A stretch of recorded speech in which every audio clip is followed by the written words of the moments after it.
Hoy vamos a hablar de trombosis. Vamos a comenzar por definirla y vamos a decir que es la activación inadecuada de mecanismos hemostáticos que lleva a la formación de un coágulo intravascular, es decir, un trombo, dentro de un vaso intacto. Pero estas son un montón de palabras que quizás parezca que no tienen sentido si las decimos así sin explicar nada antes. Así que vamos a hacer una pequeña pausa para recordar primero cómo es la hemostasia normal. La hemostasia normal es una serie de procesos regulados que mantienen la sangre en estado líquido, es decir, sin coágulos, pero que en caso de haber una lesión permite la formación de un tapón hemostático, es decir, está líquida cuando tiene que estar líquida y puede formar un coágulo de ser necesario. Cuando hay lesión vascular, primero ocurre una breve vasoconstricción arteriolar que va a evitar que nos desangremos, básicamente. Es temporal y está seguido de una vasodilatación que permite que las plaquetas lleguen a la lesión. Ahora, ¿por qué llegan las plaquetas? Porque al haber una lesión en el endotelio, se expone la matriz extracelular, el colágeno, y esto es altamente trombógeno.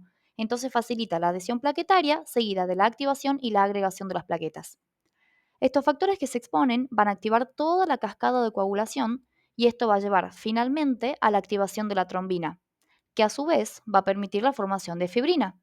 Y esta fibrina va a permitir que este tapón hemostático que habíamos formado se convierta en un coágulo que sea estable, es decir, que evite las hemorragias y al mismo tiempo también que active mecanismos de contrarregulación, como ser la activación de factores que provocan fibrinolisis.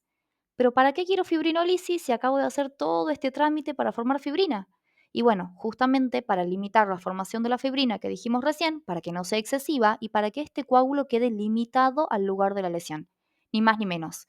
O sea que en resumen, la hemostasia normal permite que en caso de lesión endotelial, el organismo reaccione formando un coágulo estable limitado al lugar de la lesión. Fin.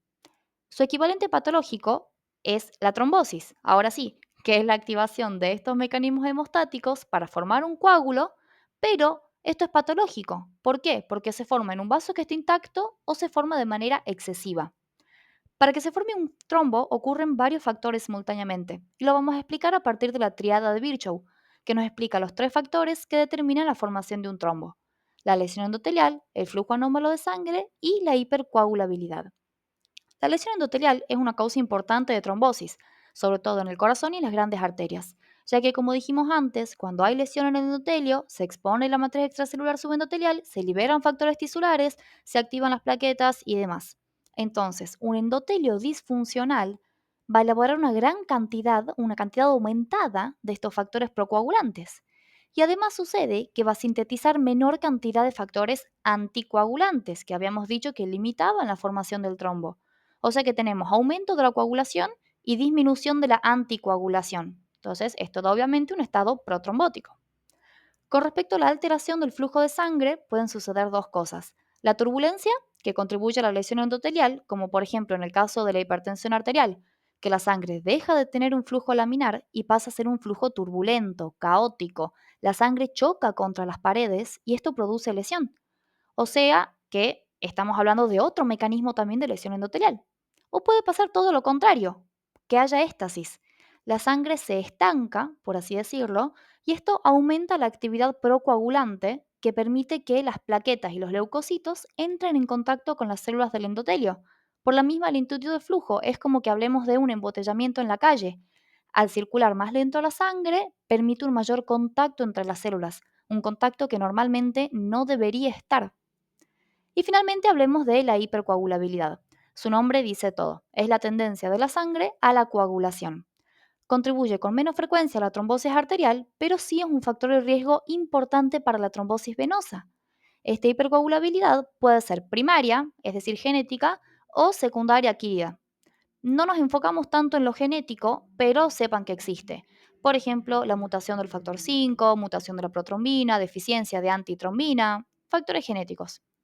Y dentro de los adquiridos que produzcan hipercoagulabilidad, vamos a encontrar el reposo o la postración prolongada en la cama, por ejemplo, una persona que no puede caminar o un posquirúrgico prolongado. ¿Por qué? Porque a su vez esto va a producir éstasis. También la fibrilación auricular, que produce flujo turbulento, la coagulación intravascular diseminada, el cáncer, la trombocitopenia inducida por heparina, síndrome antifosfolipídico. Encontramos un montón de ejemplos y todos estos van a ser factores de riesgo para trombosis. ¿Por qué? Porque producen un estado de hipercoagulabilidad. Bueno, después de toda esta explicación, llegamos a la formación de un trombo. Y hasta aquí todo lo que dijimos es fundamental y es algo muy preguntado en los exámenes. Cuando hablemos del trombo, vamos a ver que acá tenemos los componentes que nos permiten identificar las líneas de SAN. Estas líneas de SAN nos dan información importante sobre el paciente, que estaba vivo cuando se formó este trombo. ¿Y cómo podemos saberlo? Bueno, porque vemos las líneas claras, que son plaquetas y fibrina, y las líneas oscuras, que contienen eritrocitos. Es decir, que están intercaladas porque la sangre estaba circulando cuando se formó el trombo. Y la única forma en la que la sangre esté circulando es porque el paciente esté vivo. Entonces, este es un dato interesante. Bueno, y ya que tocamos acá el tema de los colores, ahora sí, a los trombos pueden tener distintas características y nosotros los clasificamos en trombo rojo o trombo blanco, según si, bueno, son rojos o son blancos. Los trombos blancos tienen origen en las arterias. Son relativamente ricos en plaquetas, ya que los procesos que llevan a la formación de un trombo arterial están más relacionados con la lesión endotelial. Entonces, activan muchas plaquetas, como habíamos dicho antes, y esto hace que el trombo tenga muchas plaquetas. Por lo tanto, va a estar muy firmemente adherido al vaso. Por lo tanto, no tiene tendencia a desprenderse, está bien agarrado, sino que tiende a ocluir este vaso. Eso ya lo vamos a ver cuando hablemos de la evolución del trombo. En cambio, el trombo rojo, que se llama rojo porque tiene mayor cantidad de glóbulos rojos, y esto lo hace ser de color rojo, tiende a formarse en las venas y por éstasis sanguíneo. Por eso tiene muchos glóbulos rojos, ¿se entiende? Hay muchos glóbulos rojos en la sangre se detiene y queda el trombo rojo. En este caso, está menos adherido al vaso. ¿Por qué? Porque tiene menos plaquetas, menos fibrina. Pero tiene una mayor tendencia a desprenderse y embolizar. Y este es un dato muy importante que tenemos que tener en cuenta. De ahí nace, por ejemplo, el famoso tromboembolismo pulmonar, que también ya lo vamos a ver. Y por último, vamos a hablar de las posibles evoluciones del trombo. Posterior al episodio trombótico inicial, en los días a semanas posteriores, el trombo evolucionará de alguna de las siguientes maneras. Puede propagarse, es decir, que el trombo aumenta de tamaño por la incorporación de más plaquetas, más fibrina, lo que lleve a que eventualmente ocluya todo el vaso y produzca un infarto. Embolización, que es que parte o la totalidad del trombo se desprenda, se suelta y sea transportado a otro lugar de la vasculatura, que ya lo vamos a ver. Disolución, que cuando el trombo se forma, o sea, en un trombo joven, por así decirlo, se activan los factores fibrinolíticos. O sea, el cuerpo nos dice, che, no está bueno que hagamos un trombo. Y si todo sale bien, pueden determinar una retracción rápida y una disolución completa de este trombo, que sería el mejor de los casos. Esto ocurre en trombos jóvenes. En cambio, en los trombos más antiguos puede ocurrir la organización y recanalización de los mismos.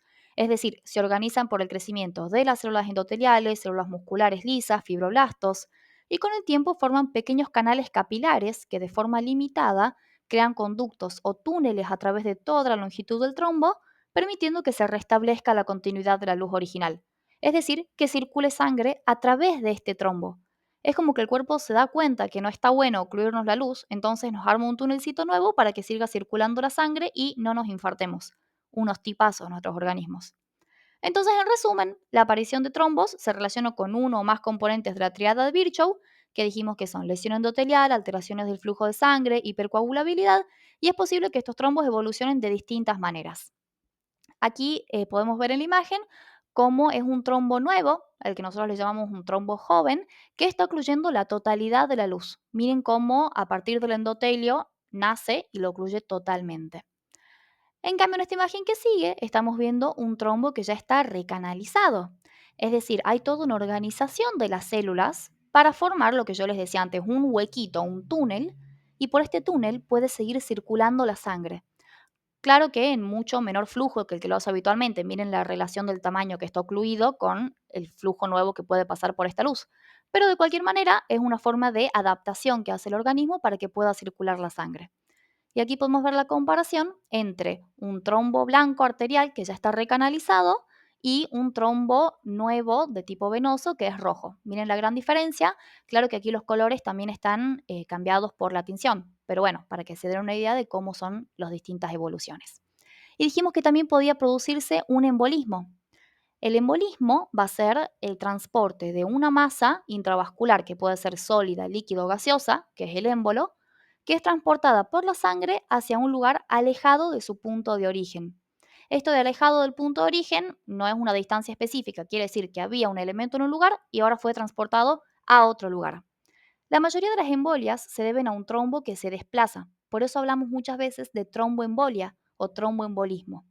En el caso del tromboembolismo pulmonar, sucede que hay una trombosis venosa profunda, el trombo se forma por las características que dijimos recién, todo el proceso, la triada de Virchow, el trombo se desprende y este es transportado por el sistema venoso que se vuelve cada vez más grande, más amplio. Entonces llega fácilmente hasta el corazón y cuando atraviesa el lado derecho queda ya detenido en la vasculatura pulmonar. Puede ocurrir la arteria pulmonar principal, la bifurcación de las arterias pulmonares derecha e izquierda o llegar a las arteriolas más pequeñas. Todo esto va a depender del tamaño del trombo. Cuando obstruye un vaso, impide la llegada de sangre y esto va a producir hipoxia e infarto de esa zona. O sea que todo esto es para que ustedes puedan integrar cómo se forma el trombo, cómo se desprende y cómo se hace este tromboembolismo. Y bueno, espero que haya quedado claro el tema, que sé que por ahí les genera varias dudas. Cualquier pregunta que tengan la pueden dejar por los comentarios. Y bueno, acuérdense siempre, a mí me sirve un montón que se suscriban, que me sigan por Insta y nada, que en general muchas gracias.